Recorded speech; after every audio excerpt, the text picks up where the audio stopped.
Assalamualaikum warahmatullahi wabarakatuh. Perkenalkan, nama saya Denianu Elsa Revalina dengan NIM akhir 220 dari kelas F.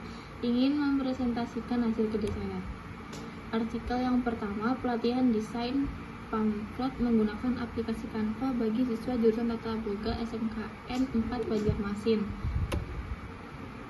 Tujuan membantu dalam meningkatkan daya kreativitas siswa jurusan Tata Boga SMKN 4. Metode melalui dua tahapan berupa sosialisasi dan praktik. Pada kegiatan sosialisasi, siswa akan diperkenalkan terkait aplikasi Canva. Lalu pada kegiatan praktik, siswa diarahkan untuk langsung melakukan desain menurut kreativitas masing-masing. Hasil pembahasannya, pembekalan materi dilakukan selama durasi 2 jam oleh dua pemateri.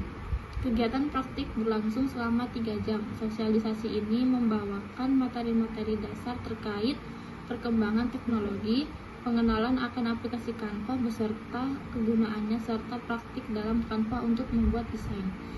Simpulan, kegiatan ini telah memberikan pengalaman belajar yang baik karena mampu meningkatkan kemampuan siswa dalam mempublishkan produk melalui visualisasi yang baik.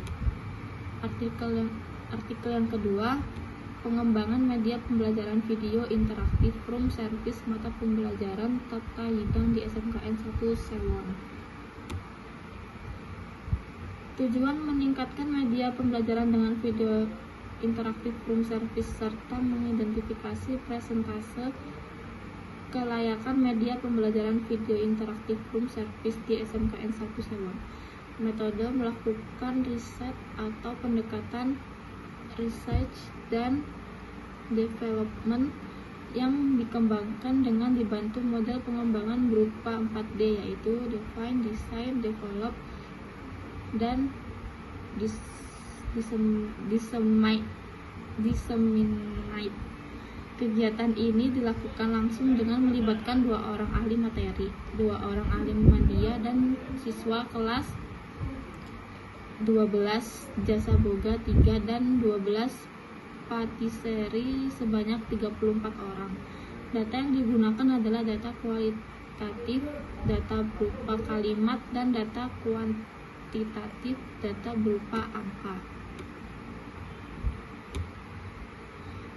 Hasil pembahasan yaitu 1. Proses pengembangan media pembelajaran video interaktif from service mata pembelajaran Tata Hidang di SMKN 1 Sewon, terdiri dari 4 tahap.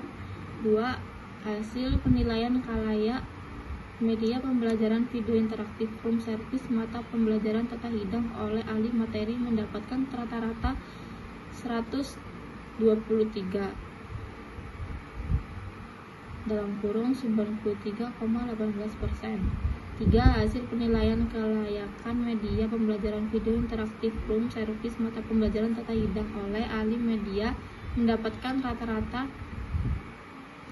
109,5 atau 94,40%. Simpulannya, berdasarkan kegiatan ini dapat disimpulkan bahwasannya kelayakan media pembelajaran video interaktif from service mata pembelajaran Tata Hidang oleh ahli materi dan ahli media dapat dikategorikan sangat layak untuk dijadikan sebagai media pembelajaran.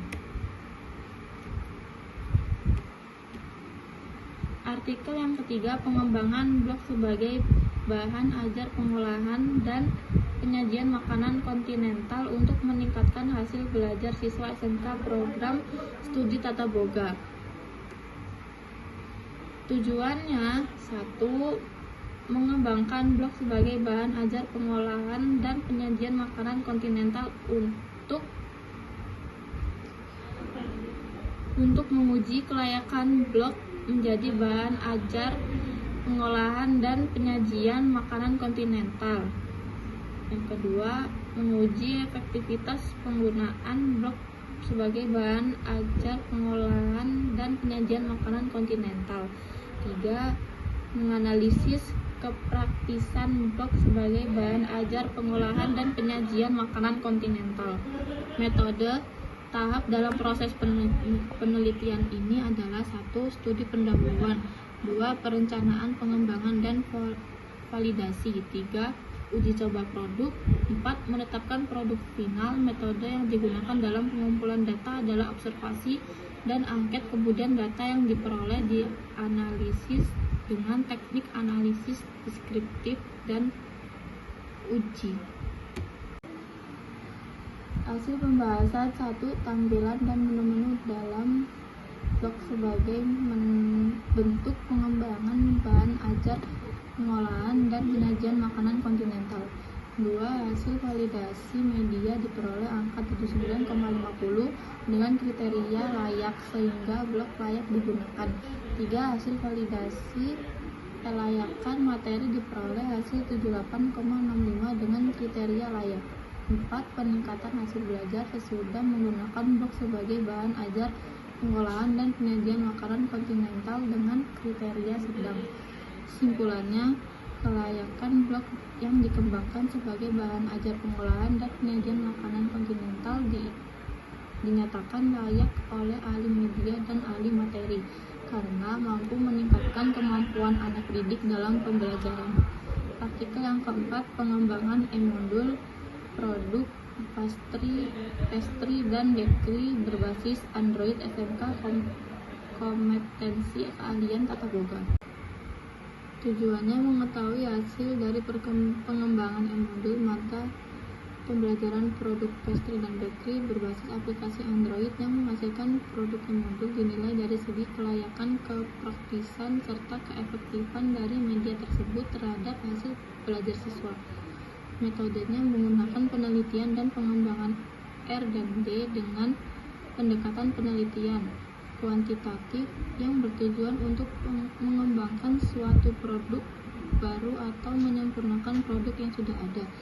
Desain penelitian pengembangan ini menggunakan model IDEA dengan tahap analisis, desain, development, implementation, evaluation. Subjek penelitian ini adalah siswa kelas 12 jurusan Tata Boga SMKN 1 Jambi. Hasil yang diperoleh: 1. Analisis mencakup analisis bahan ajar, analisis karakteristik siswa, dan analisis kurikulum. 2. Desain merancang komponen desain produk seperti tampilan menu utama, petunjuk, peta konsep, kegiatan pembelajaran, dan daftar pustaka.